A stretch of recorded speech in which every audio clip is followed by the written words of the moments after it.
one of your videos, you say that the problem with the world is that most people lack the intensity. Most people lack the necessary intensity. And then you say the way is dhyana. So intensity is more associated to fierceness in personality, and dhyana is more associated to calmness. So they are somehow counterintuitive. Can you elaborate a little? People think peace means rest in peace. Because their idea of peace is death. Peace can be very intense. Peace can be tremendously intense because peace means the reverberations of life have become subtle and intense. Action means reverberations of life are not so subtle, it is at a certain level. So peace happens not because… peace may happen if somebody is dead, but to be alive and peaceful means you need to be highly intense state of energy, otherwise you can't be peaceful. The reason why most people who don't have any problems as such, after all, they're trying to earn a living, reproduce and bring up their children and die one day, just for that they're freaking, simply because of lack of intensity. Because life is happening at a low ebb, naturally everything is a problem. If it rises a little bit, suddenly you have a little clearer view of everything. For this, you need a higher intensity of energy within you, and the yogic system is essentially focused towards that. Dhyana does not mean… no. Okay, let's take the next question, right here in the front row, yeah.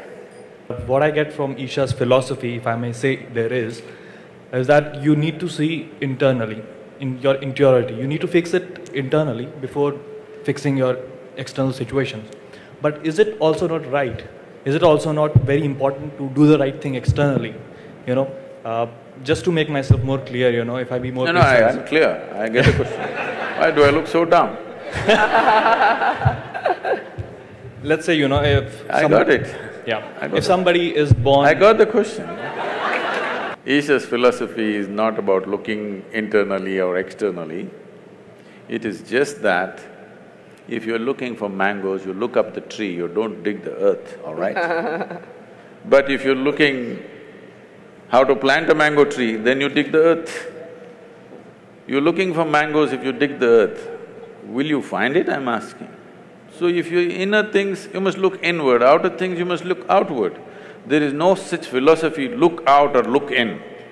Wherever the damn thing is, look there. It's like, Shankaran Pillai went for a job interview and they asked him, which is further, Mumbai or moon? He thought profoundly and then said, Mumbai. They said, how do you say this? He said, I can see the moon, I can't see Mumbai. Okay, last question, yeah. Namaskaram, Sadhguru. I just want to ask… Hold the mic closer to you. I just want to ask you that everybody's perception of good and bad is different. And what do you think if we start manifesting our own good and bad, what will be the state of the society? Maybe you won't have power tonight. I think I already made this clear. The biggest problem with the world is there are too many good people, not enough sensible people. Yeah. Sense is life-specific, okay? Goodness need not be life-oriented. Goodness may be going to heaven. And the moment I want you to understand this dangerous concept, people don't address this. The moment you believe, suppose I believe there is heaven and it's a beautiful place and you can live in the company of gods, should I send you there today or no? If I really care for you, I'm saying. Yes? If I really care for you and if I believe there's a great place, should I send you there or not? This is a dangerous thing, you understand? If you stretch it to its logical end, it's a really dangerous thing. The moment I believe there is a fantastic place up there, I really love you and I want you to go there, Yes. Okay, let me just end by asking you something that we haven't spoken about, and then I'll hand it over to Chiki. You said you love machines. I didn't say I love them. Okay, you like machines, or they're useful. They work. Have our lives been overtaken by gadgets? Not mine. No? Definitely not. I use all the gadgets, but they don't overtake me. These are fantastic things in our life. Things… see, in every way, compared to how a human being was, let's say 100 years ago, you're almost superhuman.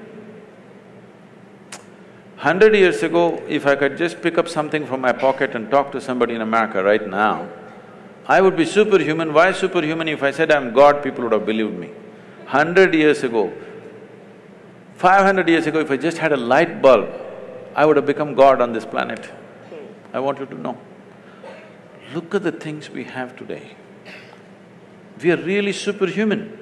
Once this kind of capability has come to us, little more sense has to rise, little more awareness and consciousness has to arise. If this doesn't happen, this capability will turn against us. This is what you're saying.